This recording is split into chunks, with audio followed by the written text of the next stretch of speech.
Listen up, people. Manscaped have done it again. This time, it's the Chairman Pro, giving you a clean, close shave. The Chairman Pro is waterproof. The Chairman Pro has long-lasting battery life. And you use the code FTM20 and you will get 20% off of this product. Big up, people. Welcome back to the channel. 12th man is back. Gooner to Gooner is back. It's me and my boy Curtis Shaw. We are both back, and Manscaped's back as well. 20% off for Christmas. Make sure you go check it out. If you've got a beard, go for the beard hedger. If you've not got a beard, go for the Chairman Pro. It's still 20% off for both. FTM20 is the code you need, or just click on the link in the description or the pinned comment now, and you can go and get it for Christmas. Curtis, big up, my bro. How are you, man? Hey, good to be here, Daniel. You know, things are going well. Is it Daniel or Danny, by the way? What's your No, it's full Daniel, name? mate. It is Daniel. But you know what? I only get called Daniel when I've done something wrong. You know what I mean? So, oh, no, so we won't call you Daniel then, because, you know, you haven't. No, it's weird, actually. Someone asked me that the other day and said, are you a Daniel or a Danny? And I was like, to be honest with you, mate, most people call me Potsy. So if I'm honest with you, Potts or Potsy is what I get called. Apart from since I've done YouTube, I've been called Dan more than ever, which is nice, to be fair, because, well, it is my name. You know, it's kind of weird. Like, a lot of people have been growing up, all right, Potts, you're right, Potsy, which I kind of like because I got used to. So when someone calls me Danny or Daniel, it's like, what have I done? What have I done wrong? You know what I mean? So, yeah. But listen, man, everything's good, man. Everything's good. You know, we're having 2 good shows in a row, you know, so I'm hoping the positivity continues. It's much better talking about Arsenal winning than having meltdowns.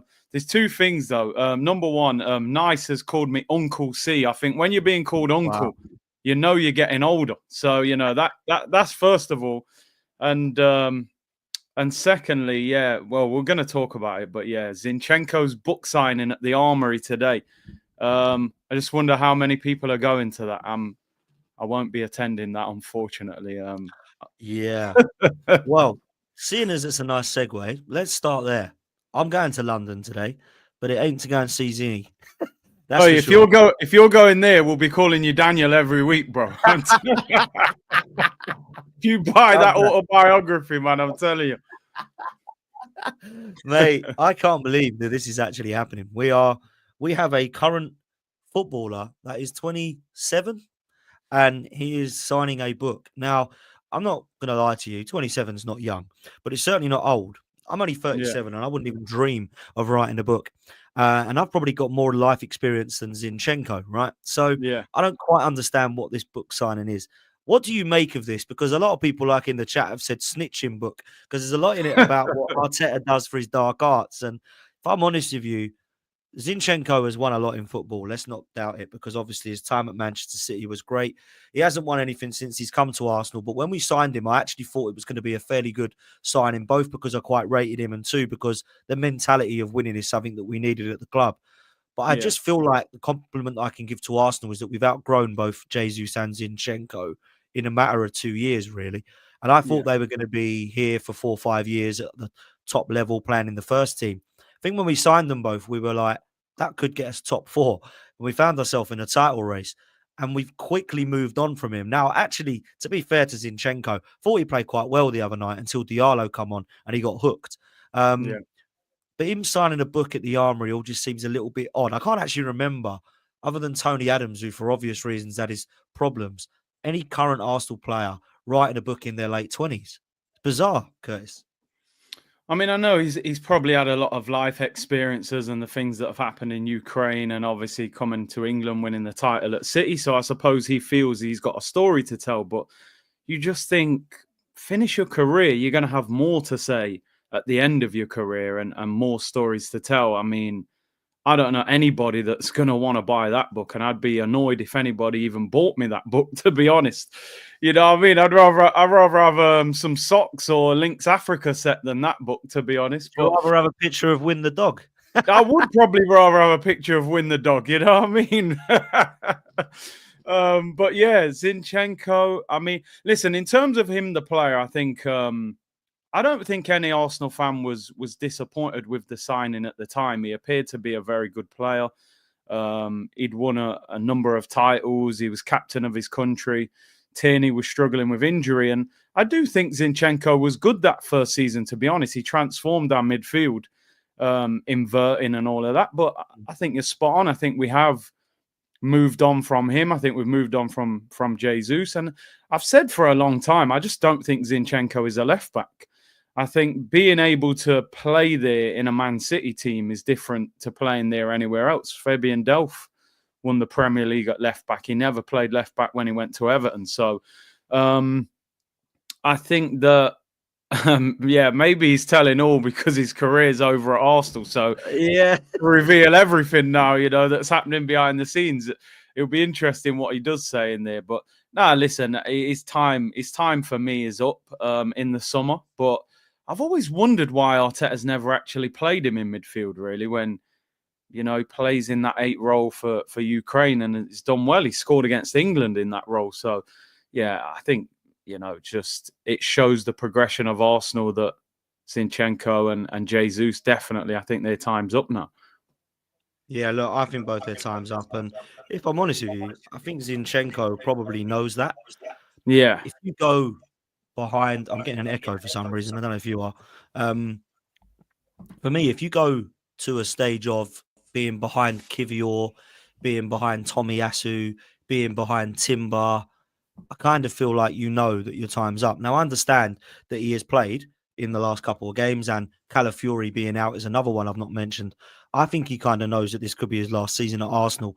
I'm not saying that's why he's written a book, because he's obviously wrote a book way before that, right? I just don't think that we are in a position to be looking at players like Zinchenko who might have a mistake in him and keeping those players around. I'm kind of done with that, and I'm done with that over the years of the Mustafis, even the Granit Xhakas of this world that in that position were making unbelievable mistakes year in, year out. I don't want to go back to that. And you saw even the other night against Man United, right? The first few minutes I thought, Zinchenko's not having a bad game. Then they brought Diallo on and he just got cooked, bruv. He just got absolutely cooked. And I thought, like getting that yellow card, it was typical Zinchenko. It's like, right, get him off. And do you know what? Big up to Mikel Arteta, because he did take him off. And he thought, enough's enough. I've seen enough. Let's bring Timber over to that side, get Partey at right back, Kivior and Saliba, bring on Marino and sort things out a bit. And that's what happened. And I've got to say, that was the best decision for me. So I don't know how many people are going to get a book signed today.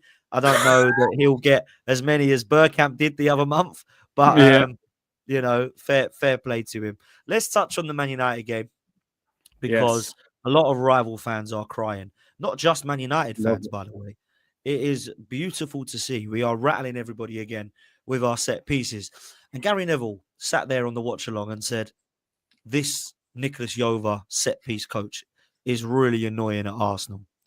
But at the same time, he's laughing at Tottenham's set piece disasters that they keep conceding. Another one last night, by the way. Yep. What one is it then? Because if he was Man United set piece coach, he'd be pretty happy right now, Curtis, right? But because it's not there, I'm jealous of it. I'll just kind of say he's annoying and frustrated, because I kind of feel like we need to keep consistent.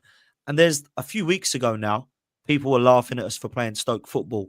Then they went very quiet when we blitzed West Ham, we blitzed Sporting Lisbon, we blitzed Forest, and now we've beaten Man United by 2 corners. It's Stoke are back again. So, look, I've got nothing wrong with playing that style of football in certain games when it wins you games, right?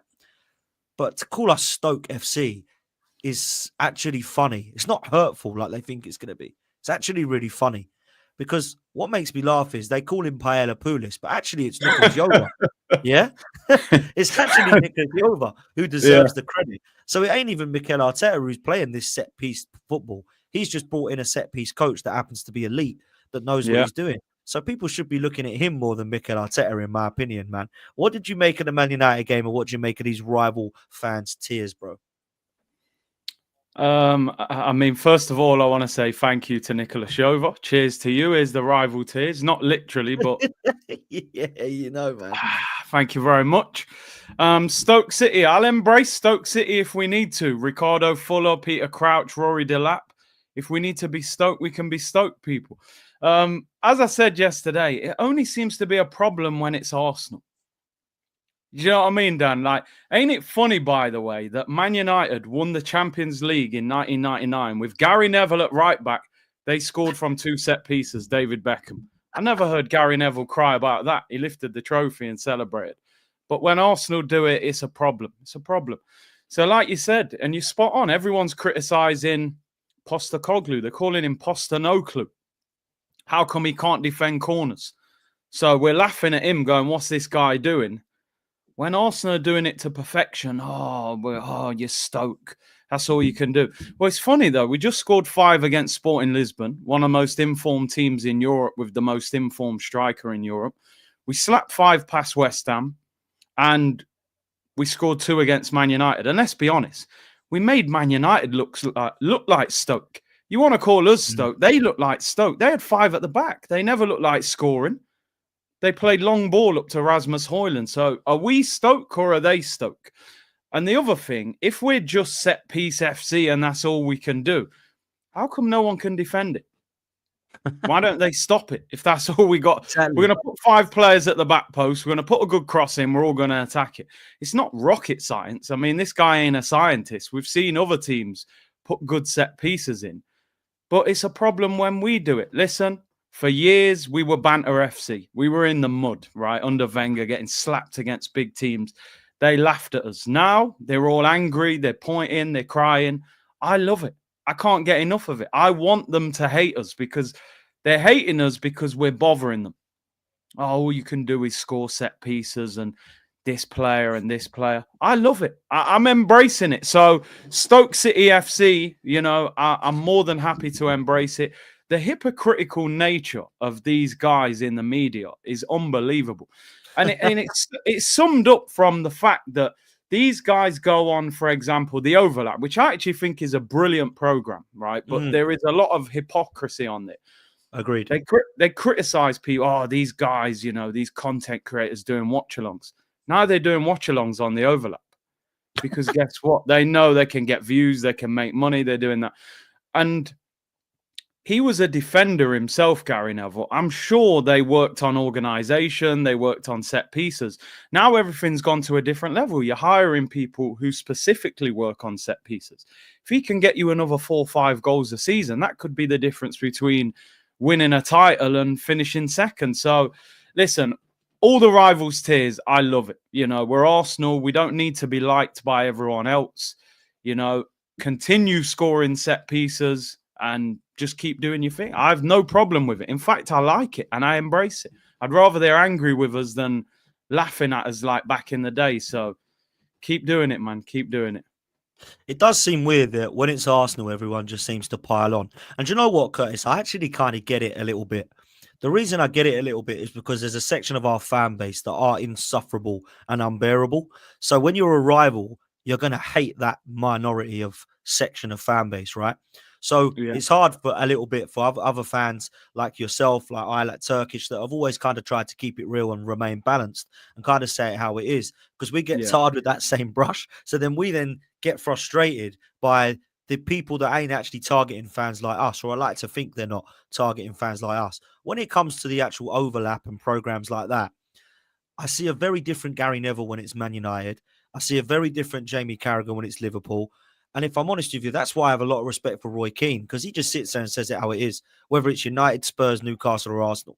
He just says it how it is. And there's been a couple of things he said probably over the past that you kind of raise your eyebrows at, but that's what punditry is all about, right? But for me, I just look at what Gary Neville was moaning about. I remember when he said there's no plan at Arsenal, but I can see one at Manchester United. This was under Ole Gunnar Solskjaer. Since then, they've had another 4 managers or whatever it is, and Arsenal have remained consistent. Now, you and I have had question marks over our ownership and our manager. Of course we have. But I'd like to think that in the last few years, we're in a much better place than Manchester United. And I just looked at that game. And as much as I do rate Ruben Amorim, he's got to get a lot of those players out because they just aren't good enough. Now, they actually set up quite well, in my opinion. I thought Ruben Amorim actually made it quite difficult for us to play football. I think our front 4 were a little bit quiet, if I'm honest with you. I didn't really think that Havertz, Ødegaard or Saka were terrible. I thought Martinelli was probably the most disappointing because for everything that he had to do, nothing was going right for him, whereas the others were just kept a little bit quiet. And I do put that down to the system and the manager, if I'm honest, more than the actual quality of the players. Now, if he actually gets his own players, Ruben Amorim, I think Manchester United in a couple of seasons actually could be fighting for a title because they've got the right structure, they've got the right manager, I truly believe that. And those two things together with the right scouting and recruitment, Man United are going to spend money, we know. If they get it right, I do actually believe they could be back in the next couple of years. I've got no doubt. Chelsea at the moment look like they're doing well. They're going to spend more in January and the summer. If they get themselves a world-class striker and an elite goalkeeper, they're there or thereabouts, in my opinion. So Yeah, there's teams that are behind us at the moment that we're looking behind thinking, wow, we better win quick because they are coming. It's not going to be as easy. I'm not saying it's easy right now, but there's going to be harder, I suppose, in more teams. And Manchester United, I kind of think, are one of them. But when I look at the way that we won that game, I actually do think that we could have won 3 or 4-0 because definitely. Partey should have scored. Martinelli should have scored. Havertz should have scored. Martinelli actually went through twice. People forget that patty. I call it not even a shot. It's just a pat back to the Yeah, goalkeeper, really. That, for me, proves that there are still chances that we can actually break teams down. And that if teams do go in more of a low block or make it difficult for us, we have to take our chances because we do fluff quite a lot of them. Now, I yeah, thought the set pieces were superb, but I'll tell you why I actually don't think people are concentrating on the set pieces enough. Because don't get me wrong, you've got to be able to deliver and you've got to be able to head it. You've got to be able to look at everybody involved in that. But if yeah, that delivery isn't inch perfect, you ain't getting the ball. Declan Rice and Saka deserve a hell of a lot of respect for what they're delivering into the box at the moment. Because it's fine having the big lumps in there like Gabriel, Saliba, Partey, Kivior, we can go on, Havertz, Rice. But when you're delivering like Saka and Declan Rice are to an absolute T, to pinpoint, that is something that is just not teachable. That's just a skill that they've clearly got talent wise. And I think we need to look at what Yova and Arteta have done on the coaching side of things and on the training field to say, right, everybody start whipping crosses in, everybody start taking free kicks, everybody start taking penalties. Who's good at it? Blimey, Declan Rice. Because when he started taking it, I thought he should be in the box. No, he's massive. But yeah. his delivery is clearly good enough. Saka likewise. I don't think we've concentrated enough on Saka and Declan Rice's deliveries, bro. I think they need a hell of a lot of praise more, perhaps, than they have been given. Because it's fine saying Gabriel's a monster in there. I agree. Saliba, likewise. Partey. The list goes on. But if the deliveries are crap, they ain't getting nowhere near the ball. So I think Saka and Rice need more credit than they're getting, bro. Yeah, I was talking about it yesterday and saying, you know, under Wenger, we used to get corners and I'd just sit there and think, just get on with it because we ain't scoring from a set piece. We were shocking. Now, every time we get a corner, I'm like, oh, here we go. The cavalry's lining up. And I love it because we all know that Arsenal can play nice football. We always try and sort of score the perfect goal. And I've always said for a long time, I wish Arsenal would shoot from outside the penalty area a lot more, which I still think they can do more. So to add that set piece to our armory as well, I actually think is amazing because it's now another way that, and look, let's be honest, Man United played 5 at the back the other night. They packed the midfield and kind of left Højlund up front and went long to him and then tried to get Mount and Garnacho around him. I think Amarin's a good manager as well, but I tell you now, he's got a big job on his hands because I looked at United the other night and I thought, yeah, okay, you contained us for 45 minutes with a good setup that frustrated us, but they didn't do anything going forward apart from that header from De Ligt. So, Yep. you know, they're sitting here complaining about us. I'm thinking, you've got a long, long way to even get to where we are right now, you know, when I'm looking at that team. But, yeah, the set pieces have been brilliant. I think what winds a lot of people up is the fact that Yova kind of gets up and stands next to Arteta. I think that's what is kind of winding people up because it's not like he's done it and then he's just sitting there. Every time we get a corner, he's up. He's like, right, I want everybody to know this is my work. But like you said, without the delivery, you know, the 2 Chelsea centre-backs are big. The 2 Man United ones, the 2 Liverpool ones. I mean, Konate and Van Dijk are giants. 6'5", Konate, Van Dijk 6'4". So everybody has the option to put that corner in and try and score a header. At the moment, we're successful with it. So I think we just embrace it. And Arteta said after the game that, you know, long may it continue. So I don't think it bothers anybody, you know. I'm calling him Beckham Rice at the moment because his delivery. I mean, Saka's are very good as well, but I feel like Rice gets a bit more whip on them. Sometimes Saka floats them a little bit more. But yeah, their deliveries are brilliant, man. So yeah, long may it continue, man. Yeah, and listen, I mean, Suja said in the chat about with a super chat, big up Suj, and big up to everyone, man. Make sure you're hitting the likes up, people. make sure you've hit subscribe and make sure you're following Curtis. All you got to do is click on the title, takes you straight to his channel on the road to 100k. So let's get him up to that. Suj says, big up Dan and Curtis. Hit the like and subscribe, people, to both Dan and to Curtis. Rice has done over 90 corners for Arsenal, but he only took 19 for West Ham. And it's mad because when he was signed, I never thought him as a kind of corner taker. I never really had him as a free kick taker. I've been calling him Declan Beckham as well because some of his deliveries have been unreal. Like, let's just have it right. He's someone that I never saw in that role, like in terms of let's give our defensive midfielder the ball when it comes to set pieces. What did you make of his performance in the 8? Because I've always questioned this, haven't I? And you and I have been speaking about this. Me and Kenny Ken have gone back and forth about this for a long time. I don't really see him as an 8. I think he's better in the 6. I understand, however, why Partey is playing like this. We have to play him in the 6, and then Rice then goes to the 8. I thought his second half performance in the 8 was phenomenal, if I'm honest with you, but I don't see that enough. Now, is that because he's not really an 8, or is it because he's been knackered and we haven't been able to see the best of Rice until he's had a couple of games rest? Where do you stand on this one with him? Yeah, I mean, we've spoken about it a lot. I still think that Arteta thought that Partey was pretty much done this season with the injuries, and I think he felt Rice might have ended up in the 6. But with Partey's form, you can't leave him out. Listen, that second half performance against Man United from him was outstanding. Like you said, he stopped Bruno from playing. He played the 8 role in sort of a defensive manner, in that he's winning the ball back higher up the pitch. I remember years ago, Emery tried to put Torreira higher up the pitch. It didn't work, but it was kind of, they want a player that can win the ball further up the midfield rather than sitting in the 6 role, which is something new. You know, usually we look at an 8 as more of a goal scorer and a creator. I suppose it's a case of, can he do that consistently, and can he be more of a nuisance? I mean, his shot led to the corner. He then took the corner. We then scored from it. So he needs to add those things to his game as well. If you're going to play in the 8, you've got to be a goal threat. You've got to be able to pick out a pass at times. He's got that power, you know, he's a big guy, them driving runs. So maybe there is a future for him there, but he does have to add more to his game. And I'm still not sure that Arteta does see him as a 6, because, again, we're being linked with Zubimendi. Again, it seems like he wants the 6 to be somebody that he feels is like real top quality on the ball, that can receive the ball in tight areas under pressure. Partey's brilliant at that. You know, Zubimendi's known for that. So I think he is going to persist with him in that 8 role and try and build him into somebody that can make those driving runs, get shots off, win the ball back higher up the pitch. But he still needs to improve. He definitely still needs to improve. I don't fully see it, but that 45-minute second half, he stopped Bruno. He was an attacking threat, put crosses in, had a couple shots. So there's potential there, but I suppose we see how he goes for the rest of the season.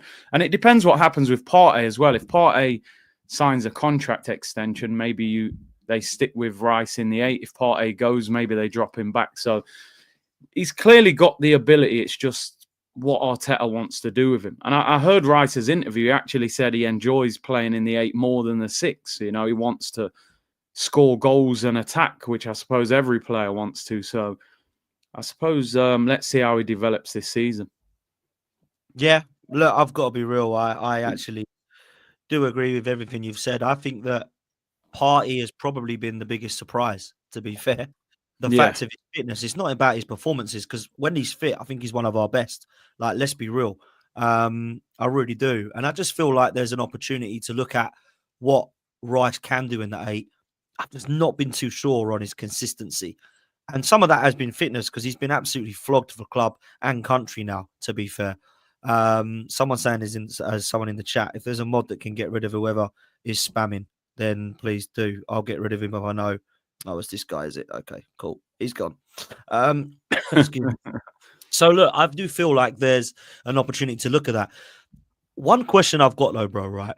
I look at like Mikel Arteta now. This is like, people are going to think I'm coming for him, and I'm really not. I'm really not. But I look at some of the positions and I feel like, how many players is he going to try in certain positions before he's happy? Because I've seen so many goalkeepers, so many left backs, so many sixes now, so many left wingers, still no number 9. It's like there's 4 or 5 positions there, see, that we might actually need to still look at. And we're 5, 6 seasons in, and we're still not quite sure who our best left back is, who our best left 8 is, who our best number 6 is. And if we like them as fans, does Mikel Arteta? Because there's some people that really like Rice in the 6, but I'm not sure Arteta does. There's some people that really don't like Havertz as our first 9, but I think Mikel Arteta does. There's some people that aren't sure about Martinelli and Trossard, and I'm still not sure which is better for us. And I don't think Mikel Arteta is. So it feels like we should really nearly be complete by now, but we're still 4 or 5 positions short. And I just wonder in the summer and January where we might be. Kind of sometimes is it easier to look at where we're set in stone in this 11 as opposed to where we might need improving? Because I think really there's probably only 4 or 5 positions that we can look at as absolute guarantee starters that he's happy with right now. Do you see where I'm getting at? Yeah. And like you said, what you said there that was interesting, it's like what we think and what he thinks, because I think we desperately need a striker. I don't know if Arteta thinks that. He seems quite comfortable with Havertz. I think we all know that we tried to get Nico Williams. I think he's felt for a long time we needed a left winger. The fact he was willing to spend 80 million on Mudryk, I think, showed he wasn't fully happy with Martinelli back then. He obviously got Trossard. So I think he was desperate to upgrade. I think if he'd have got Nico Williams in the summer, I think you'd have been looking at Calafiori and Timber as the fullbacks, Rice, Partey and Odegaard as the midfield, Havertz, Williams and Saka as the front three. I don't think he would have looked at that team and felt that a lot needed changing. Where we're still sitting here going, well, is Calafiori the answer at left back or is he actually better at centre back? Because just as an example, you look at Kivior the other night.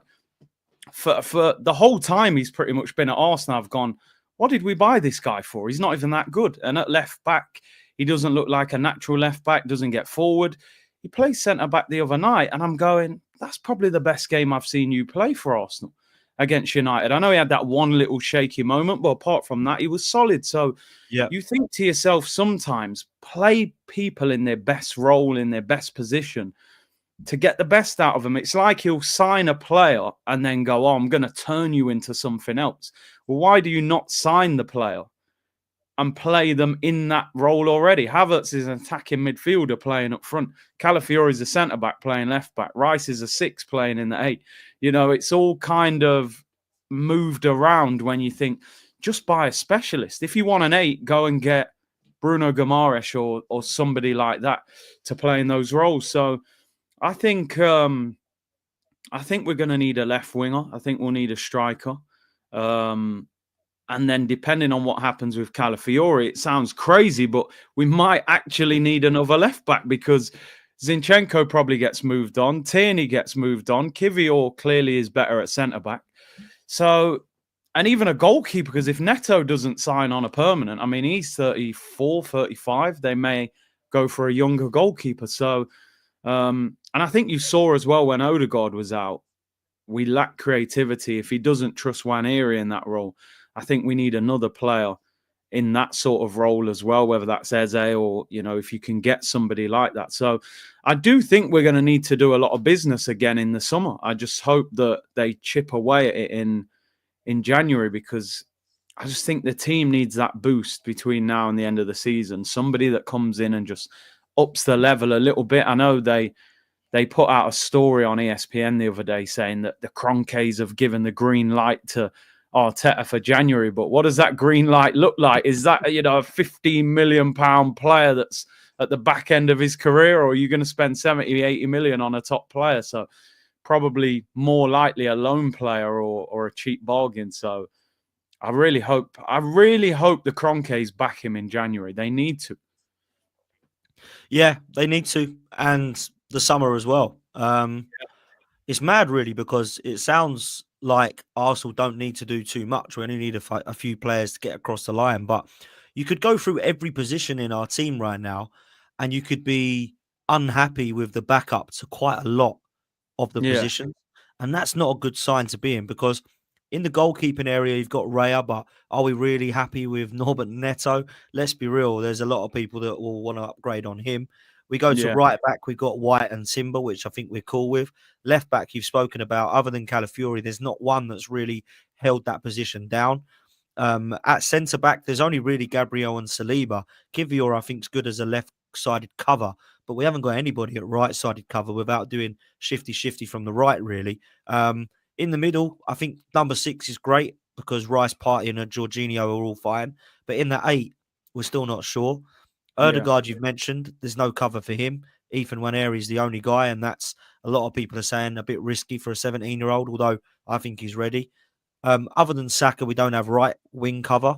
We're not too sure about left wing and if we need one or better than or upgrade on. And then up top, we've spoken about needing a striker. So you can go through every position other than the right back area and go, yeah, we could probably do with one other than a 6 and a right back. That's not, that's not a great position to be in. And a lot of people have sort of compared Liverpool's squad with Arsenal over the last couple of weeks. And I chatted about it on the show the other night with the gang, and we kind of agreed that, yeah, Liverpool are looking pretty healthy, to be fair. And they're still quite short. If you look at their fan base, they're going, need a left back, need a 6, need a number 9. They're still complaining. And they've actually got better cover than us in a lot of their areas. So we definitely do need to look at that in the summer and January. Look, I don't want to go on to that too much because obviously we've still got loads of games before that. But I'll just ask you this. Serious sort of stuff coming out about the Cronkies backing Arteta, and Arteta keeps saying they're the best owners, they're going to back me. If that doesn't happen in January, how will that leave you feeling, not just about the season, but also about the kind of words that you're hearing from Arteta about being backed? I mean, with Arteta, I think they've taken him from assistant manager to second highest paid manager in the Premier League, 15 million a season. So he's doing the PR role a little bit, really. I just hope he doesn't do it too much, because towards the end of Wenger's time, it felt like he disconnected from the fans and was just a puppet for the ownership. I hope Arteta doesn't fully go down that road. I think we'll find out a lot about this ownership in January, to be honest. The last 2 seasons, we've been in very strong positions in January, and we haven't really taken advantage of it. We've got 1 or 2 players in, we got Trossard, Jorginho, and players like that. But we had a very quiet summer window, really, and they threw PSR all over the place. That's all we heard all summer. But we're in a situation where clearly we need 1 or 2 new players right now. We probably need 3 or 4 overall. If they're a serious ownership model and they constantly tell us this is the right manager. I spoke to Josh for about a minute, 2 minutes in America, and all he kept saying, we got the right manager, the infrastructure, all of that stuff. Well, if he's the right manager, give him the missing pieces of that jigsaw. You don't sit there and allow the team to, just finish second or third. And people saying, oh, who sells their top players in January? You have to drag players out of their football club. Nobody goes into the January market and goes, oh, I want to sell my best player.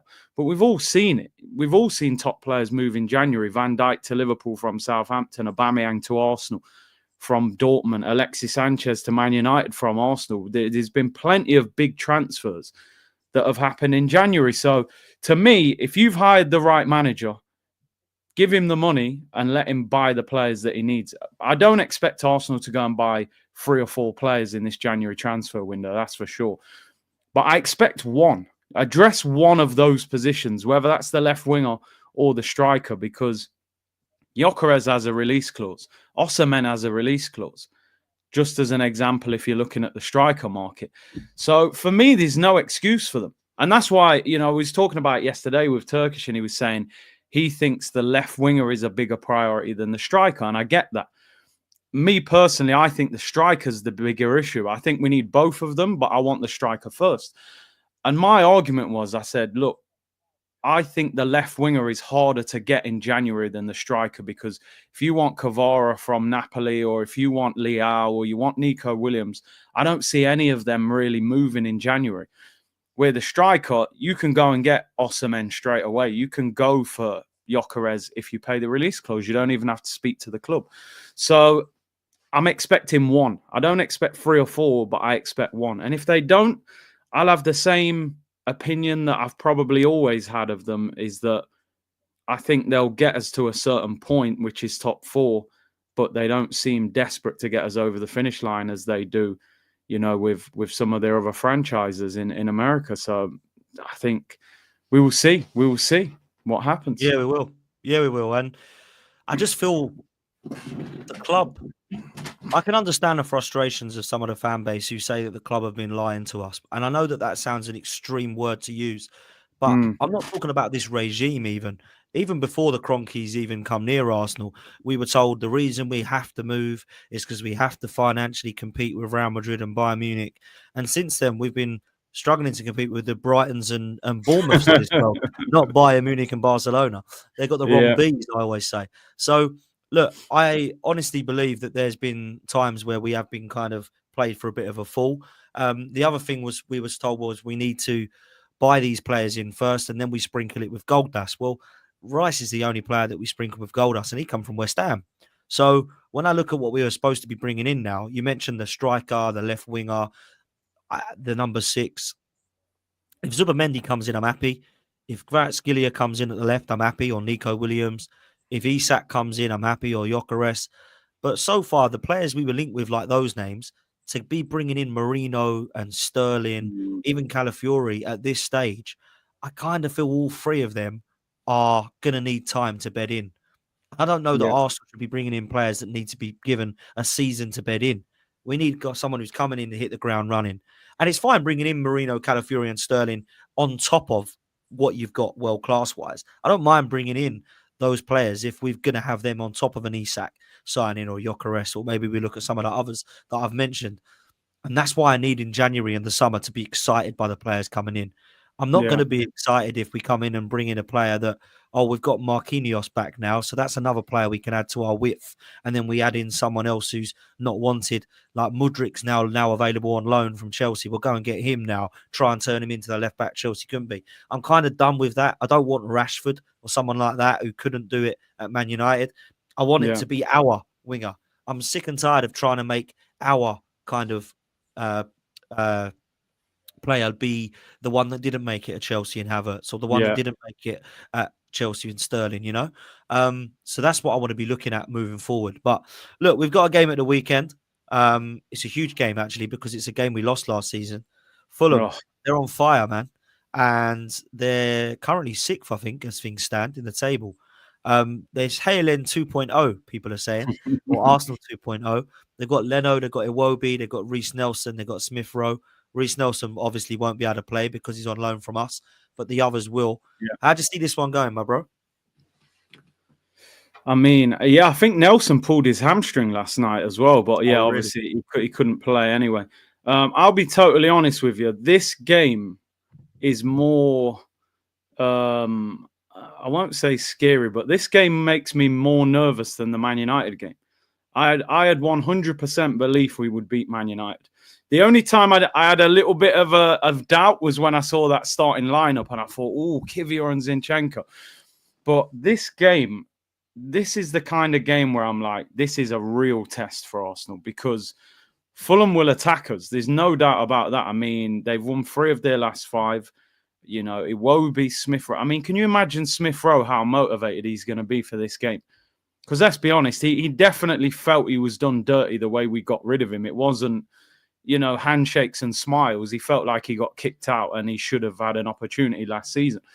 So, Iwobi scores 2 goals last night and Leno in goal again. Probably felt like he got kicked out quite harshly with the Ramsdale situation. So this is a very, very dangerous game. The type of game that I think we will figure out where Arsenal are at, because like you said, this is a game that last season we went there and we just never got going. And we ended up losing. And then I think we had a couple of bad results after that. And, we were always kind of fighting our way back. We had to go on that crazy run from January just to get ourselves back in the title race. So just looking at it as well, I mean, Liverpool play Everton Saturday, early kickoff, last ever Merseyside derby at Goodison. So every Arsenal fan's hoping Everton can do something there.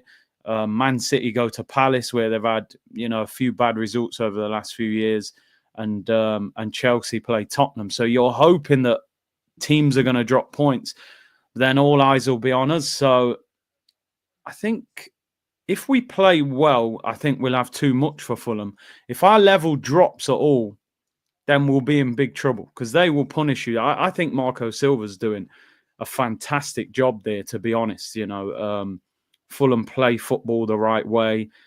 Is it Robinson, the left back? I think he's a very underrated left back. I'm surprised someone like Man United haven't gone in for him when you look at Luke Shaw's injury problems. And then obviously, they've got people like Traore off the bench, Iwobi.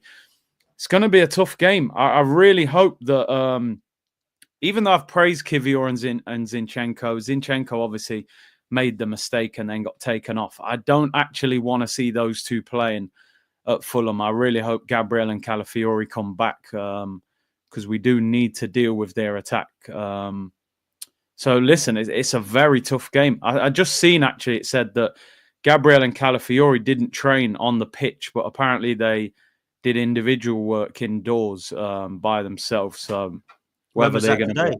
Yeah, that's Sky have just put that out now. They didn't train with the rest of the group, so hopefully they're available. But then obviously we've got the Monaco games, but he's got to concentrate on this. I think it's a very tough game. I think we'll have a little bit too much for them, if I'm being honest.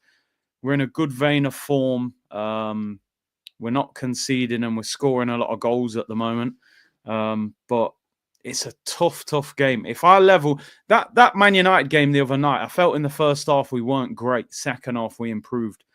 We've got to start the game a lot quicker because Fulham, they're going to have a go at us early in the game. They'll have a go. So it'll be interesting what team he picks.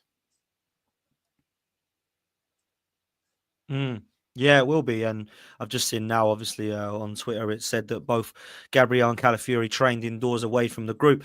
Look, I think both of them will play. If that's the case, then both of them will start because they need to. And I'm with you. I don't want Zinchenko and Kivior starting ahead of those. Look, I think Kivior played really well the other night, and Zinchenko, until he was tested by Diallo, was fine too. But last season, they had a nightmare at Fulham, and it was just absolutely awful. To be fair, the whole team actually did. Partey and Marino, I don't know how fit they are because obviously, not Partey, Marino, because Partey played the other night. Marino, I think he came on. Was that right? Did Marino come on the other night? Yeah. I've started to like some of his play of late, Marino. I weren't too sure when he first come back, and I've started to look now thinking maybe I need to give him a little bit of time. And as I said earlier, I'm frustrated because I want to see Marino sort of straight away hit the ground running. I think sometimes you have to just be realistic. He had a nasty injury. He come to a new league. He's got to have time to adapt. I know he did have a little time at Newcastle, but it was quite some time ago. But I quite like him coming on from the bench, actually. I think he does give us a little bit of something which we I think, need. And he does look more of a natural 8 than some of the players that we've got. If we have got Marino, Partey, Gabriel and Calafiori, I don't really think we've got any excuses but to win, Curtis, because we've got a forward fit squad there other than Ben White. Let's just say how it is. Everybody is fit. When that is the case, what do you think is our best 11 when we've got everybody available to us? Because I know Ben White's out at the moment. I've got to be real. I love Ben. I don't think he gets in the first team at the moment. I think Timber's been outstanding. I don't think that there's any need to break up that top back four when it's all fully fit. Some people are saying they put Ben White at right back and then perhaps Timber at left back, which I'm cool with because Calafiori at times, I think positionally has been a problem, although I quite like him on the ball. What do you think our best 11 is, bro? I mean, that's like the $1 million question at the moment, isn't it? I think the majority of the team picks itself. I think Raya, Gabriel, Saliba. It's harsh on Ben White, but I think I would leave Ben White out of the team because I think Timber looks better than him at right back. And I think when you look in the Premier League, the left wingers in general are better than the right wingers. So I feel like your right back has to be stronger than your left back in a way because, you know, you're looking at Son, Rashford, Doku. You go through the list, the left wingers are crazy. So it's harsh on Ben White, but I would play Timber at right back. I would give Calafiori a chance at left back because we haven't seen him there long enough. And I like that balance of having a left footer there. If it doesn't work, obviously you can revert back to Timber at left back and then put Ben White there. But I think Timber's building a really good partnership with Saka on that side. In midfield at the moment, I'm not there yet with Marino. I've kind of changed my expectation of him, and that will probably create more patience. I was frustrated with him at the start because I thought, this is the signing we've waited like 2 months to get. He's not a game changer. He hasn't lifted the level. How I've looked at it now with Marino is he's a squad player. He's a £35 million player. If you look at Man City's bench, Liverpool's bench, Arsenal's bench, £35 million players are squad players nowadays. So I'm just looking at Marino now and thinking, you'll start a few games, you'll come off the bench some weeks, you're a £35 million player. We probably still need another midfielder in the summer, to be honest. So he might actually end up giving us more balance, but at the moment he wouldn't start for me. I would have to play Partey and Rice because Partey's been so good. I can't leave him out. And Rice, I want Rice in the team. I look at him as a long-term player at Arsenal, his set pieces, his personality, his leadership. I want him in the team. Odegaard obviously plays. And then the front three, Saka obviously picks himself. You've got to pick Havertz just simply because Jesus is just so far off it. You've got no choice. And the left wing, you could literally flip a coin on whatever side it lands on, pick the player. Because Martinelli starts, you're going to drag him after 60 minutes for Trossard. If Trossard starts, you'll probably drag him after 60. I actually thought the other day that maybe he should have played Trossard because I thought Trossard played well against West Ham. Brilliant assist for Havertz with his left foot. He then scores. I know he was criticised a little bit for Wan-Bissaka. He kind of switched off and let him run off him. But yeah, it happens with attacking players sometimes. And then he brings him out the team. He obviously doesn't rotate Saka. But Martinelli for me, I've said for a long time, I'm a big fan of Martinelli. But, this ain't a nursery. Like, we're not here to wait for him to develop. If that guy finishes the season the way he's playing at the moment, you've got a decision to make. You either sell him or you downgrade him to a squad player because at the moment, he's not giving us enough quality. And you saw it against Man United. They had 2 or 3 players on Saka at times because they knew if we stop their right-hand side, that left-hand side, nothing's going on down there. The worst point for me, I went crazy, was when he got one-on-one with Maguire and didn't run at him and just kicked the ball straight at him. And I went, bro, you're probably our quickest player in attack. And you're 1v1 with a fridge and you're not willing to run at him. You're just kicking the ball at him. I said, what is going on? I actually think Martinelli looks worse than he looked 2 or 3 years ago. I'd actually go as far as saying he might have regressed. He might be a worse player. And, we can't afford that. We haven't got time for that. It's a ruthless nature. Ramsdale got team of the season and got binned. And now nobody cares about Ramsdale because Raya's upgraded. So Martinelli's got to save his career this season, in my opinion, because we haven't got time to wait for him to just get some intelligence when he's in 1v1 situations. So the club's more important than the player. So I think ideally you look at Arsenal and think, imagine if we had a left winger and a striker that was performing. Not only would that give Saka more freedom on that side, we get goals from elsewhere because imagine playing against Liverpool back in the day. You can't double up on Salah and on Mane. That's 4 players marking 2. So really you might have to go, we'll double up on Salah. But then Mane's 1v1, he's ripping you apart on that side. Arsenal need that same thing. You can't double up on Saka because the left winger's that good as well. Where at the moment they know, shut down the right-hand side, it'll be difficult for him on the left. So, yeah, ideally I would like to see a striker and a left winger, but I think we may have to wait till the summer to get both of them. Yeah, I agree. I think summer we'll need to look at those positions. Martinelli, what has happened, man? He has fallen off a cliff, bruv. He really has. And I love him. I still do. I just want to see what I believe in and what I saw when he was a youngster. And I think the difference is he hasn't developed, mate. He just hasn't Yeah, got any better. You know, some players don't. They just always stay at that level. I think when he came on the scene at yeah, 17, everyone was like, "Poor, fearless." Then he got to about 18, 19 under Emery, and he was scoring 10 goals in the false nine position. Then he got moved to the left, and Mikel Arteta was kind of sort of moulded him in. At the time, was playing Smith Rowe ahead of him. And I remember a lot of people crying, going, you know, I was one of them going, come on, play this guy. What's the matter? And since then, I don't think under Arteta he's done well at all. If I'm honest, one season, 15 goals where he was phenomenal. That's yeah. it. And I don't think he's going to get 15 in last season and this season combined at the moment. Like, it doesn't look like that. And it's not only him. I think Havertz needs to do better as well. If he wants to be our number 9, I think he needs to be the guy who's scoring most games and delivering. And I don't think he's been great of late, if I'm honest. I think he's been fairly quiet in that position, which is why I like him as a squad player. And I just think that a left winger and a striker taking us to that next level, I think is what we need to be that elite. Because let's be real, bro. Yeah.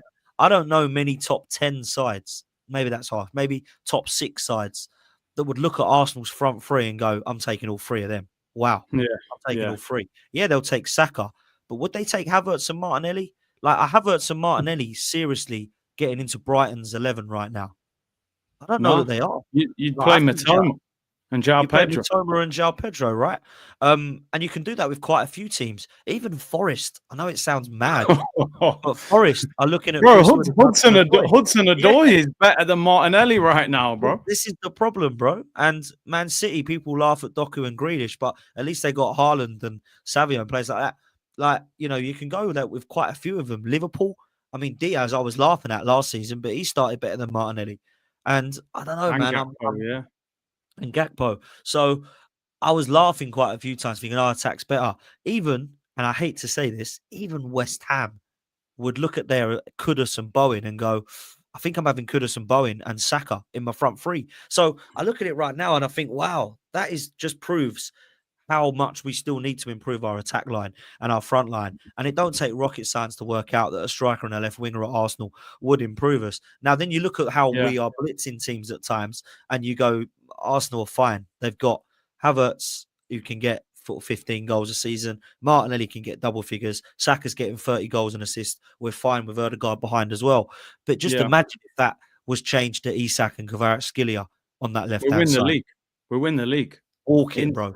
Do you know the thing? Can I just say one thing? The interesting thing about Martinelli for me and why I still have a little question mark is I look at him and I think he's extremely quick. He's 23 years of age and he's a Brazilian international. Now, we're looking at him right now as, you know, just bin him. But I'm telling you now, clubs would sign him. There's clubs in Europe that would look at him and go, do you know what? I can coach him. I can get something out of him because you look at the winger market right now. We hype up players like Nico Williams, just as an example.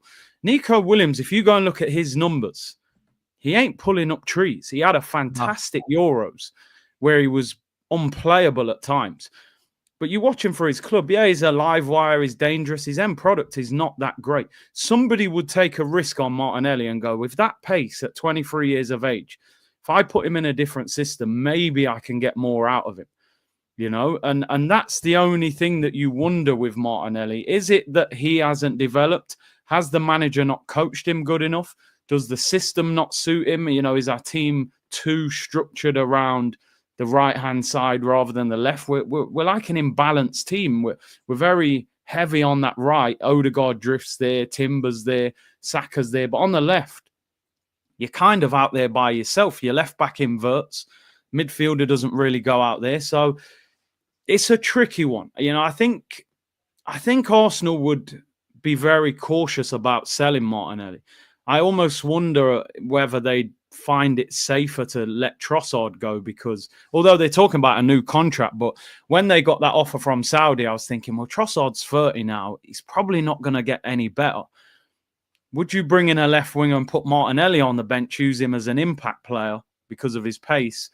Because I just don't know. Can Arsenal have Martinelli, Trossard, and another left winger who would be expensive on the books, you know, unless you're using them as right wing cover for Saka? So it's interesting. But I think clubs would take Martinelli. I think clubs in Europe would take a chance on him. I could see like PSG or somebody would take Martinelli, in my opinion. Yeah, I quite agree. And look, I've got to be real. Left wing, I don't know. I mean, you mentioned it earlier. I don't know where they've gone, bro. Yeah. Because I look at the left wingers. Like, is there a left winger in the Premier League that is levels above the rest? I don't think there is. Because you look at Mitoma, you look at Grealish, you look at Doku, you look at Diaz, you look at Martinelli, you look at Son. I don't think any of those are like levels above the others. And then I look at No. the European. I've just mentioned Martinelli and the stats that he's got. Martinelli's got 3 goals and 2 assists in the Premier League. Rafael Leao has got 3 goals and 3 assists, so he's got 1 more assist and the same amount of goals. And Nico Williams has got 1 goal and 3 assists.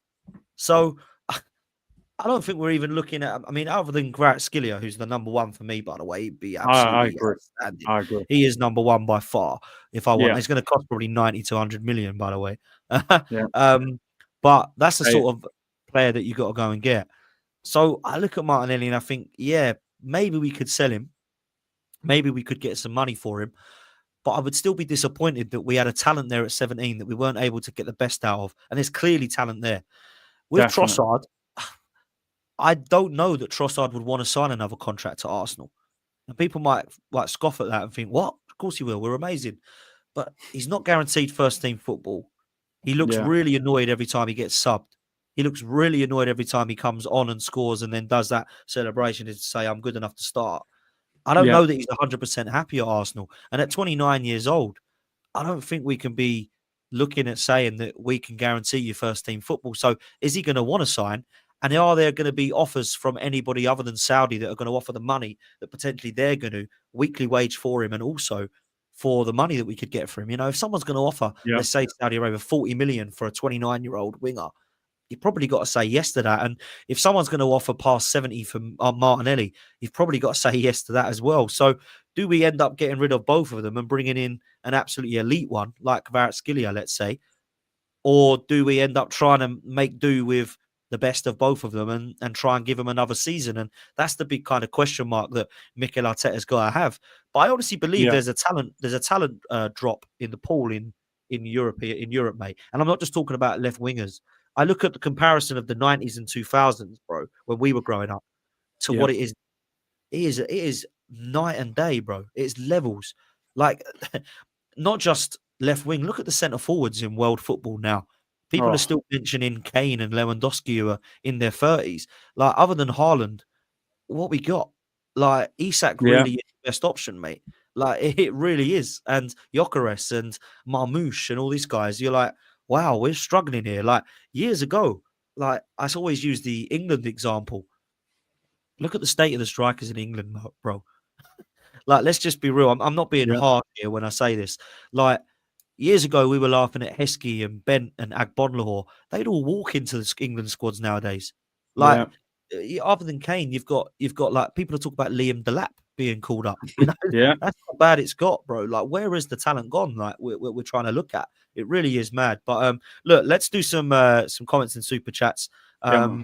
This one comes in from Samuel, who says, people, let's get down to 30k and Big C to 100k. Come on, you gooners. Please.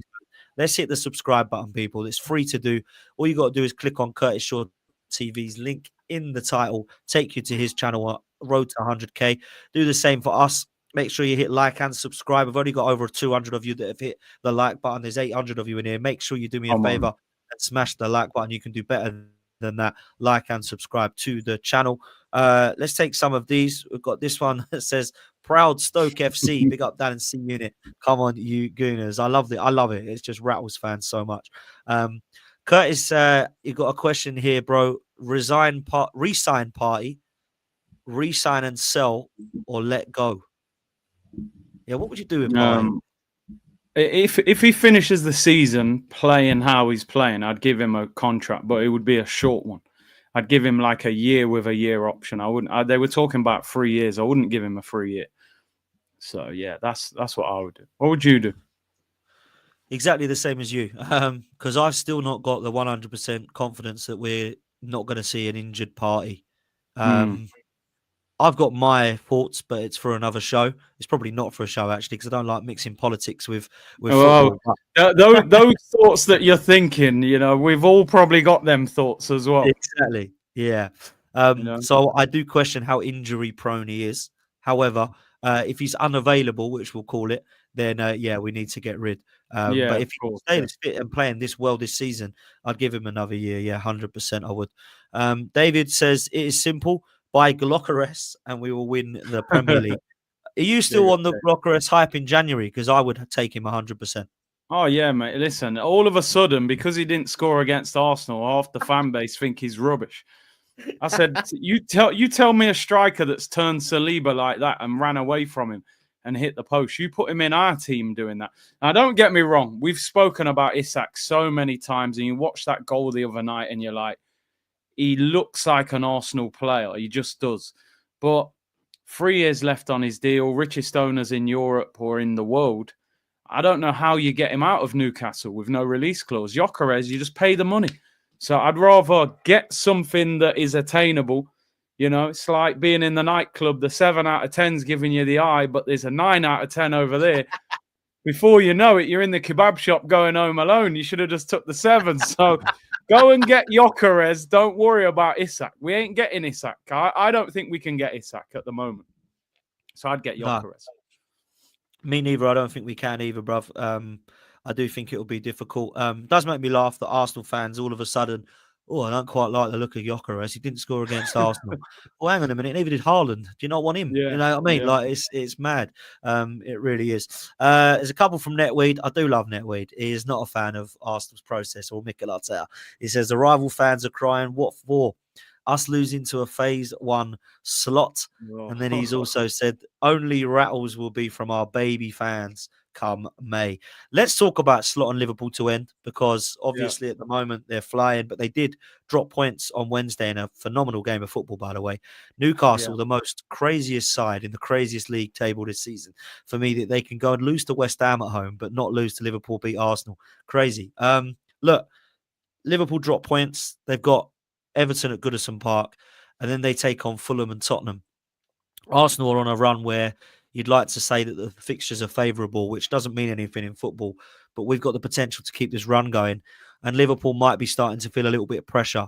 I actually think this game against Everton is going to tell us all we need to know against Liverpool, because if you can go to the last ever Merseyside derby at Goodison, into any Merseyside derby and win, it's fantastic. But if you can do it while you're in a title run, while everyone's got eyes on you, after dropping points for the first time in a while, if you do take 3 points, which I happen to think they will do, I think that will give them a massive confidence boost, man.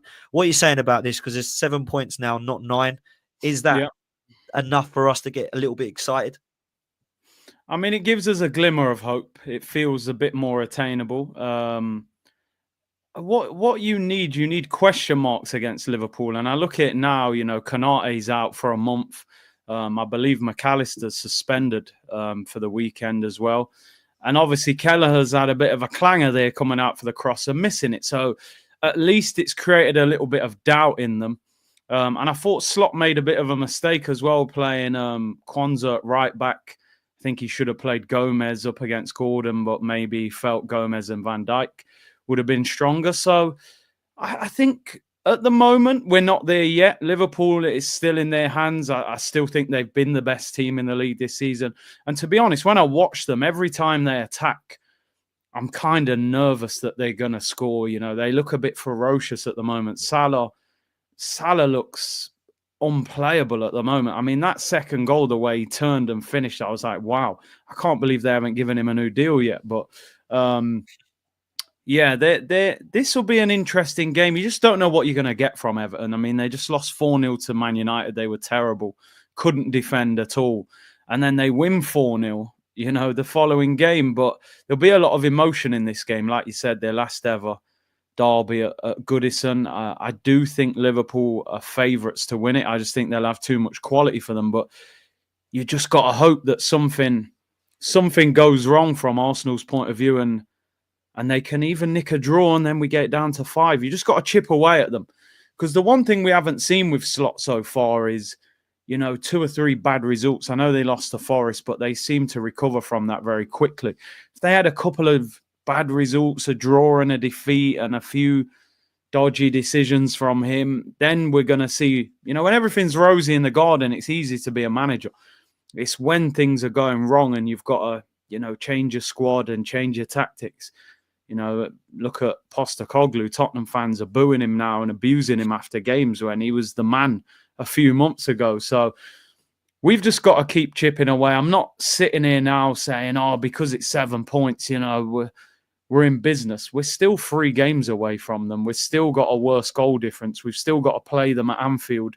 I feel we missed a huge opportunity not beating them at the Emirates, because I think you need to take points off those teams. So you could argue our game is as difficult as theirs, really, because I think Fulham is a very difficult place to go. So we've just got to keep winning. Like you said, when we're looking at the fixture list, it looks like maybe Arsenal could win the next 5 or 6 games, but we've been in that situation before where we've said that and we've dropped points in those games. So, with Liverpool, I'm not getting carried away by that draw. I think we need them to drop points again. If we get to 5 or get to 4, then I'll start saying, okay, now we're in business. But at the moment, and the other thing is that Chelsea are there as well. And like you said earlier, the last 2 years we've last year was a 3-horse race. Liverpool kind of dropped out in April, but the year before was us and City, you two go at it. We're not in that situation anymore. Chelsea are there.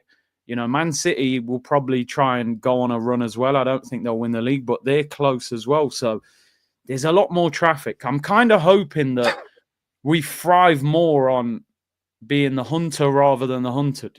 Being first and having Man City chase you kind of feels like we haven't dealt with that pressure, where maybe we'll have a bit less pressure with us chasing after Liverpool. But I think that points gap needs to close a little bit more before I'm excited. 7 points is still too many for me. Look, Chelsea play once a week. I know that they're in the Conference League, but most of their side aren't playing in that. They've got like a B team playing in that. And let's be real, their B team will probably win it because it's trash. Let's be real. It is just awful competition. So they've actually got 1 game a week, which is unbelievable, the squad that they've got in terms of quantity and quality. I do think they'll fall short because I don't think they've got the striker or the goalkeeper that can win them a league. I've never seen a goalkeeper as bad as the one they've got win a title. Let's just be real. Like, he's awful, that Sanchez. Maybe this Jorgensen will be better, but I just don't rate Sanchez enough. I think with Manchester City, you can never write them off. And if they were 9 points behind now, when we were 9 points, we were still in the race. So that means that they still are. The way that we are 7 points behind, I think we need to look at this in the new year and then look at who's still where they are. And if we say 4 points, 5 points, I think we're going to be in a good position. So that's where I'm at. There's a couple of supers I want to do. But before I ask that, if Arne Slot wins this league, where are you with Arteta? Because I feel like if he wins a trophy and we challenge, I'm cool. If we finish trophyless and we don't win that Premier League title and Arne Slot does when City are the ones that have fallen, I think it's really hard to defend anyone that's saying, we want him to be staying. You know what I mean? Well, the problem is that the hiding place has always been Pep and Man City. That was the hiding place for the argument for keeping Arteta. It's the greatest manager. It's the most successful Premier League team we've seen. Well, if that excuse disappears, well, what do we say then? I know Liverpool are a brilliant team. It's not like they've come from nowhere, but the legend of a manager's gone. They've brought in a manager that most of us didn't know a lot about. If he comes in and wins the league on the back of Chiesa for 12 million, who's hardly kicked a ball, I think Arteta's got to look in the mirror and say, well, how can he do that in 1 year when I've had 5 years? Now, I know Arteta walked into a team that didn't look like the Liverpool team Slots walked into. That's a fantastic team. And let's be real, he's not going anywhere in the summer. As long as he gets Champions League football, he's going absolutely nowhere, no matter what I say or what anyone says. Champions League football, carry on. That's what they want. So, look, for me, if he ends up trophyless, he's got to go, in my opinion, because that can't be acceptable. I don't. Do you think he might walk, guys? Do you think he might? No, walk? I don't. No. I had this discussion with Chris Hudson. He said if he don't win it, he'll walk. I said, will he walk though? I mean, he's on 15 million a season. Who walks away from that? I just don't. Unless Barcelona come and offer him the job, but Hansi Flick's there, and I don't see what job he gets offered that puts him in a better situation than he's in at Arsenal. People already, the Athletic saying, he's almost like a mini Wenger. He's controlling the whole club. You're not getting that at Barcelona, and he ain't getting the Barcelona job anyway. Yeah, maybe PSG, but I don't even think the PSG job is that attractive. You ain't got Messi, Neymar, and Mbappe. They're not doing nothing in Europe. You might win a French title, but who really cares? Poch even won a French title. No one gives him credit for that. So for me, bro, even if he wins the Carabao Cup and finishes second or third, is that enough? I mean, Ten Hag won the cup and finished, third or fourth in his first season. We're talking about 5 years in. If he did that in his first year or two, I'd go, that's decent. You got top four, you nicked a trophy, we can build on that. But the way they've given us the PR and trust the process and be patient and Project Youth and Edu and Arteta and the Cronkays and Richard Garlick and Tim Lewis and Havertz and all of that. In year 5, if you get a Carabao Cup, I'll celebrate that if we win that final. Brilliant. I want Arsenal to win trophies. But realistically, is that enough? I'm not sure that's enough for me, honestly. I think this was the year to win the league. We've waited 2 years for Man City, something to go wrong. Is it going to be 1-1-5? Will Pep not sign a new deal? Well, none of that's happened. They've just fallen off a cliff. We should have been there to swoop that up and say, thank you very much. And Liverpool have just pushed ahead of the dinner queue and said, no, we'll take it. You lot are drawing to Brighton and losing to Bournemouth. That ain't title winning form. So probably a bit ruthless, man. I think a Carabao Cup and top four probably doesn't even do it for me. I think this was the year to cash in. And maybe if he wins the double or, you go and win the FA Cup and the Carabao Cup, but Carabao Cup, bro, I just don't think that's enough. And I might sound a bit spoiled saying that because I really want Arsenal to win that trophy as well because we haven't won trophies. But after all that build-up and all that time, I just don't think a Carabao Cup is enough, I'll be honest.